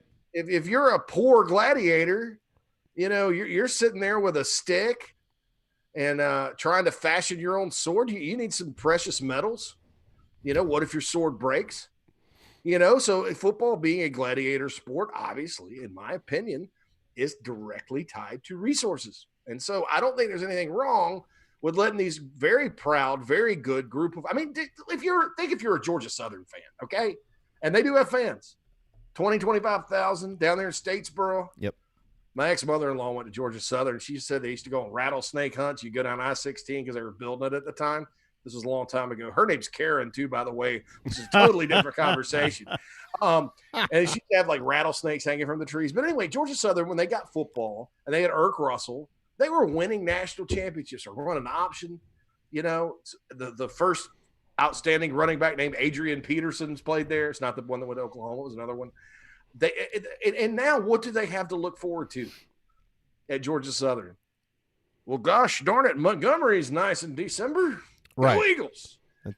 I agree. I agree with that. Think for programs like that, we have to set them up to be. I sound kind of like a socialist here, but we need to set them up for success and allow them to chase titles. Yeah, I totally agree with that. And that's one of the things that people when they argue with, and I've never been, until a couple of months ago, I was never a 16-team guy. I wasn't even entertained. But when I started forward thinking about how to improve the sport, and JC, I try to paint this picture. I don't know how much time we have left with him here, but I try to paint this picture of close your eyes and walk into a ballpark. If you're not a Clemson fan or an Alabama fan or an Ohio State fan or someone like that who's got a lot of tradition, close your eyes and walk into Williams-Brice Stadium right now. Walk into Williams-Brice Stadium. Let's just talk about this from the P5 level. What do you see when you walk in there? What catches your eye? Nothing. I mean, it's a great ballpark, but name one banner you see hanging. You go, a lot of tradition around here. There's nothing.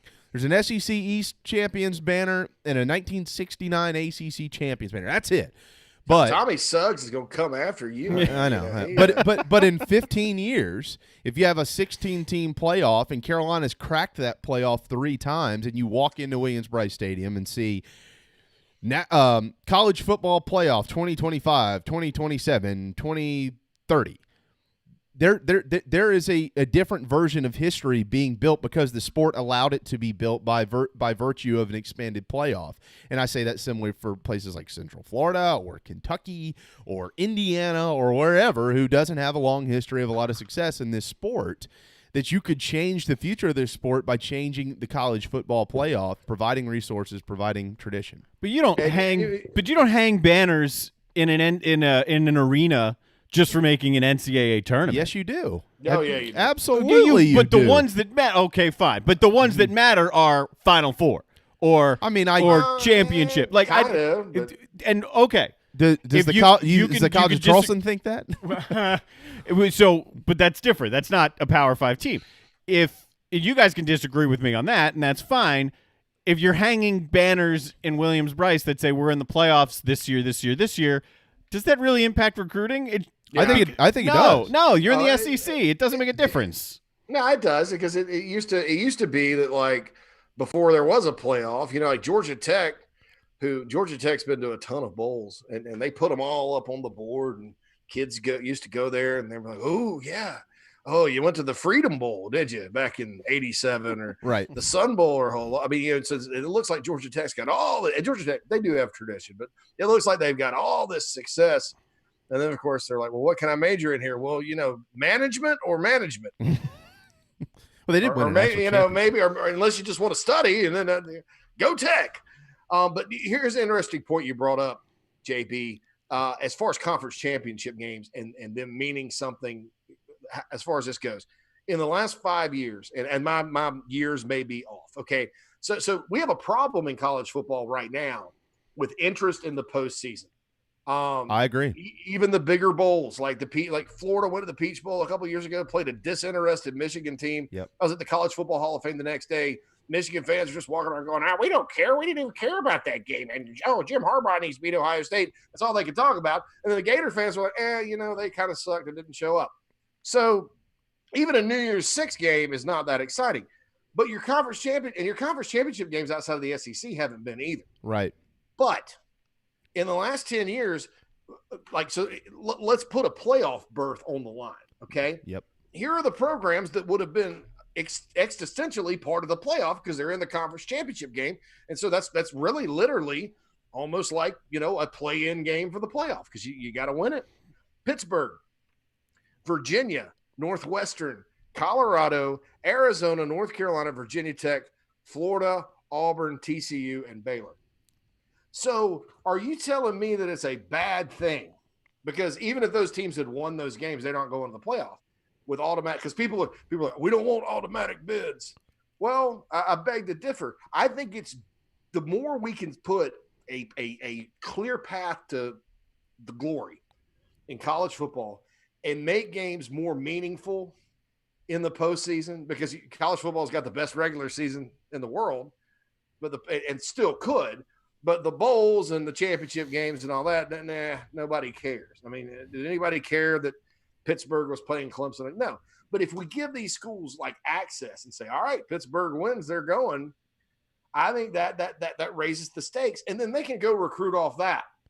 Pittsburgh can say, hey, look, we just need a few more players, and then we'll beat Clemson, and we'll go to the playoff, and we'll win it all. Mm-hmm. That's complete bullcrap.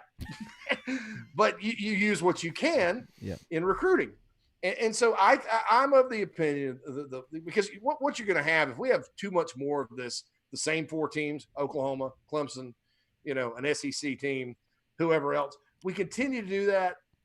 And that's why LSU winning last year was such a good thing for the sport. Yeah, absolutely. We continue to do that. Other schools are just going to be like, even when they're really good programs, they're going to look there and look at the recruiting rankings. They're going to be like, we give up. And you're going to lose excitement. We have a pandemic now that's probably going to cause some of that to happen. Anyway, so I'm all in favor of when things get back to normal. I just don't know if it'll happen this year. The more people you can give access to in the Power Five, the better. Good stuff. That's why we bring you on, because you're better than we are. All right, thebigspur.com. He's the owner. You should be a member. JC Sherbert. Any parting shots for us before we let you run, brother? Yeah, I do want to mention this. Mike Morgan, that you guys have on, works for ESPN, the SEC Network, and we have the JC and Morgan College Football Podcast. We're going to be recording in about an hour. For what Mike says, and I haven't talked to him in depth about this, he's got a lot of information on what we're looking at as far as the season goes. So I would encourage everybody to go to iTunes, Spotify, the Stitcher app. We're also on iHeartRadio for whatever reason. We never even sent it. They just picked it up. I mean, I guess they're just like they're the pirates of podcasting. And subscribe, rate us 5 stars, and listen to that, because I think that will be probably, not because of me, but because of Mike, one of the more informative college football podcasts to come out here during this time where everybody needs to be informed. I would second that. I'd spent about 30 minutes on the phone with Mike end of last week, and I think I'm looking forward to that. So once it's out, you'll have me. I'll be listening at some point in time this evening or tomorrow morning or whenever I get to it. But JC, thank you, man. Take care of the Turtles for us, and hopefully next time we talk to you, we'll have a little bit more clarity on whether we're actually going to play this year or not, brother. Sweet. I appreciate it, guys. Y'all have a great week. Yes, sir. Man, you too. You too. There you go. At JC Sherbert on Twitter. So who do you agree with? I don't think there was both of us. There wasn't a real consensus here. Okay. There was a lot of I agree with both sides. I think there was more disagreement on what I was saying. Okay. But I don't think there was a real consensus. We didn't ask him who won. No. Or who lost, as you like to put it. Who's going to lose? I'm a glass half full guy. All right. We need to hit a very late timeout. When we return, we'll give you a little bit more information on or we'll regurgitate that information on the South Carolina High School League from today. City of Philadelphia, they've taken a stance on fans in the stands. I'll tell you who Barstool Sports has as the most popular team in this state, and a couple of others. And believe it or not, folks, there's already been a football game played since the pandemic. You missed it. Everybody missed it. We'll tell you about it when we return. DB's Cheesesteaks, the tastiest, juiciest, and now award-winning cheesesteaks in the Low Country. DB's Cheesesteaks delivers, and not just in quality. Download DoorDash, Uber Eats, or your delivery app of choice and have it dropped off at your doorstep. Original chicken, buffalo chicken, even pizza cheesesteaks, not to mention incredible cheeseburgers, massive hot dogs, and dynamite hoagies. It's all there for you and your family. DB's Cheesesteaks in West Ashley. dbscheesesteaks.com.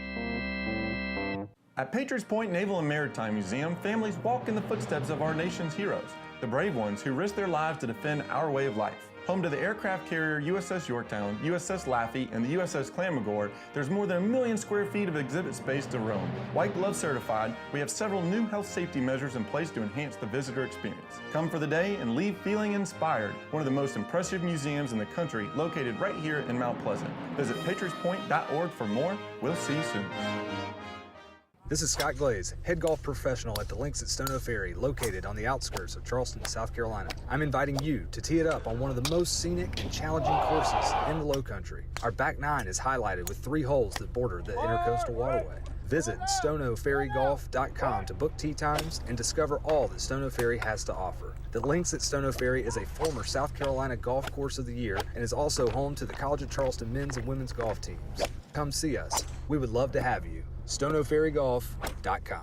The JB and Goldwater Show. That's us. Because we play this. And there are these guys in a band on stage bouncing on trampolines, and one of them is playing a vacuum cleaner on his face. It was the greatest thing I'd ever seen. This band was going for it as hard as they could. I've never seen anything like it. And I said to the bartender, I was like, who is this band? Oh, this is a band from New Hampshire called Fish.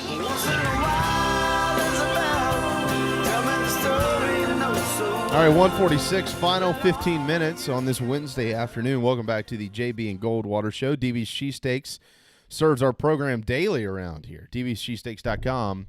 To find their entire menu, that includes the boardwalk fries that come with every sandwich or hot dog or burger that you could get there. But they do have the best cheesesteaks in Charleston. You voted them the best. Charleston's choice, number 1, DB's Cheesesteaks in Avondale in West Ashley. They deliver.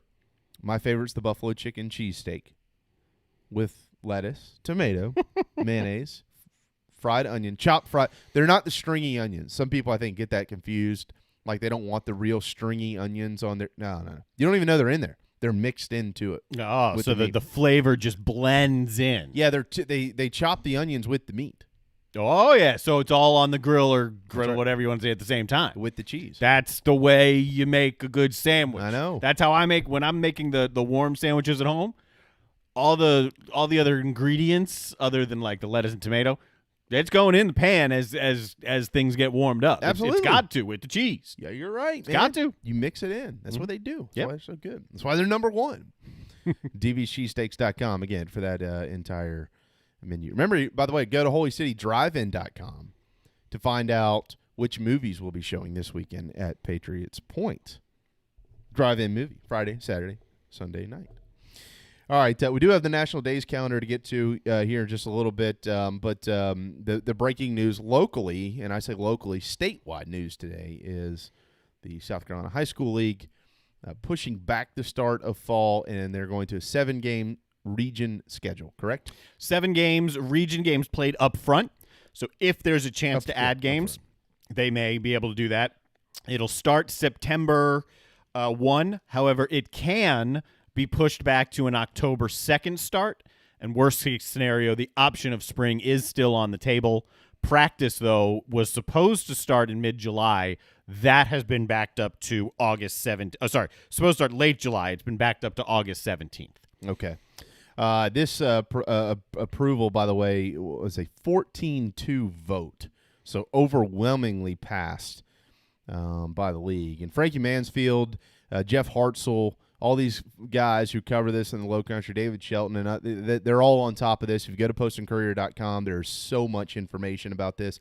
We'll try to get somebody tomorrow to dive a little bit deeper into this. I know that Jerome Singleton, the commissioner of the South Carolina High School League, has and will continue to take some heat in all of this. One of the comments he made today, I think it'd be a mistake if we try to time it out, which is he's right about that. You can't.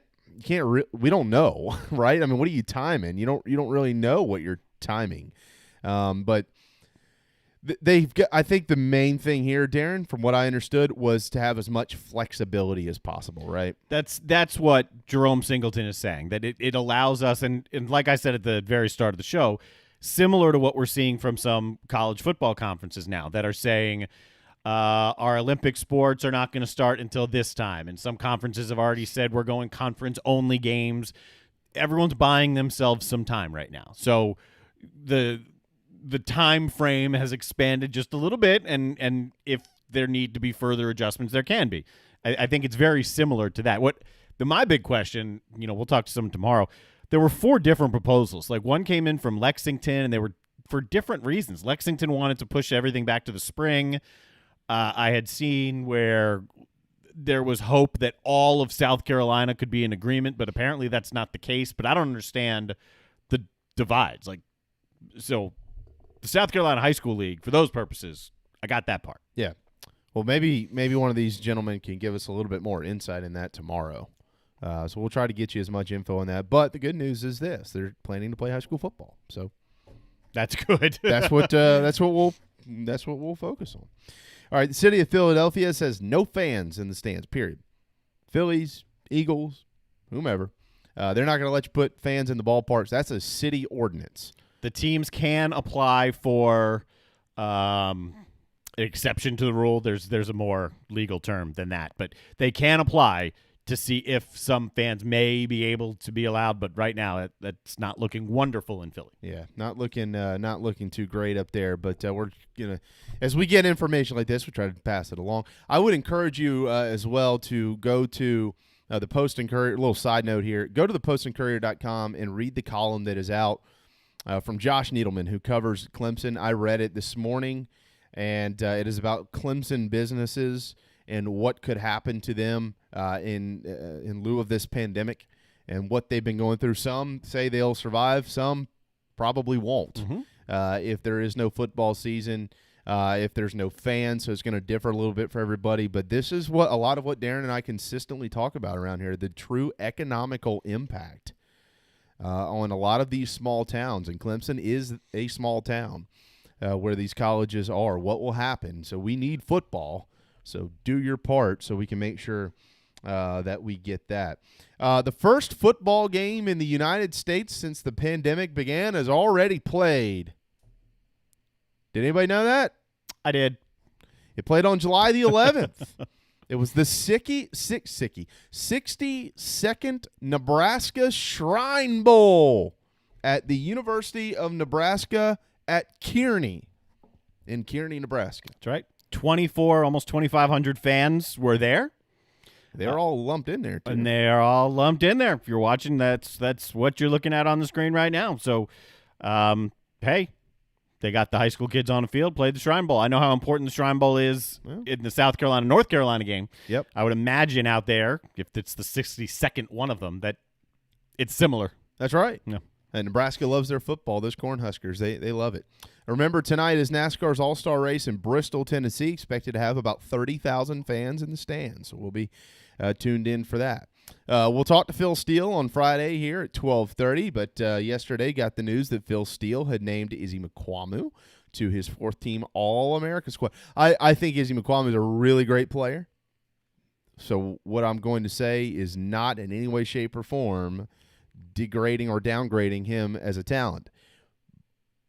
But I think also a lot of the national media, that what they focus on with Izzy, I watched every game that Izzy has played in, every one of them intently, and he is a great player. But what they've most focused on with Izzy is the Georgia game last year because he had 3 interceptions in that game. One of them was a hell of a catch by Izzy, but he would have never had a shot at making a pick there if it wasn't for big old Javon Kinlaw about to tackle Jake Fromm about 30 feet into the ground.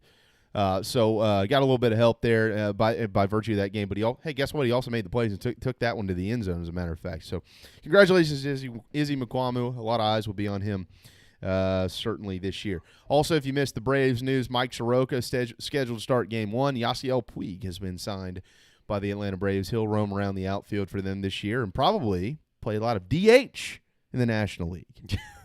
Do you play DH? Yeah, or probably fill the DH role. There you go. Yeah. Oh, yeah. That's you don't play designated hitter. Whatever he does, I said this before, as a Nationals fan, I like the signing of Puig in Atlanta.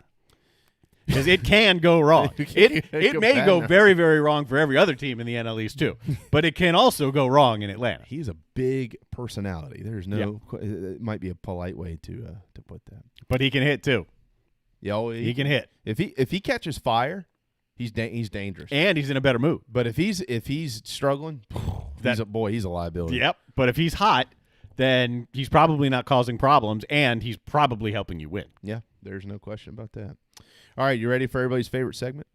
I'm always ready for everybody's favorite segment. If you are listening or viewing this program for the first time today, welcome to everybody's favorite segment. What day is today? You don't have a choice. It is now your favorite segment, too. This will be your favorite segment. What day is today? We tell you what national day it is. And there is one national day today that Darren and I will coincide this with a giveaway. We'll do it on social media. Is it a museum day? Nope. It'll give itself away, if that makes sense. No pun intended. First and foremost, it is National Tapioca Pudding Day. So all of you tapioca pudding lovers out there, good for you. Have at it. It is also National Pet Fire Safety Day. Put one of those little stickers on your window. God help you. I hope your house never catches fire. But if it does, somebody needs to know because there might be pets in there. Yes. Yeah. Take care of your pets. Your pets or your kids. Take care of your pets. I thought it was, if it's pet fire safety, I'm thinking like, yeah, well, don't light your cat on fire. Yeah, don't do that either. Yeah, okay. No, don't do that either. There's some idiots out there in this world. They'll try. It is also National I Love Horses Day. Don't we all? Doesn't everybody love a horse? You got to. I mean, they can smell a little bit, but they're cool. They're great, man. Yeah. There's a horse that always comes up to the back fence at my father-in-law's house in Laramie, Wyoming, and I pet him, and we take selfies together and stuff. Yep. Yeah, we call them horsies. You want a horsey? Does he have a name? Well, they train horses. It's So not always the same one. There's a couple that rotate through. I don't really know what their name. I knew what one's name was. One's name actually was, I think, was Puddin'. All right. But I don't know what the other was. Okay. I'll have to find out. I'll call Big Larry. And it is also National Give Something Away Day. Well, then we should give something away. So we do have a family 4-pack of tickets to go see Patriots Point. Sure do. So if you follow us on social media at JB and Goldwater, you want to do that today? Why not? Why don't you? We'll tweet that out, how to win, in just a little bit. Yep. And we'll give a family 4-pack. Matter of fact, we'll give a family 4-pack of tickets away. We'll send them to you.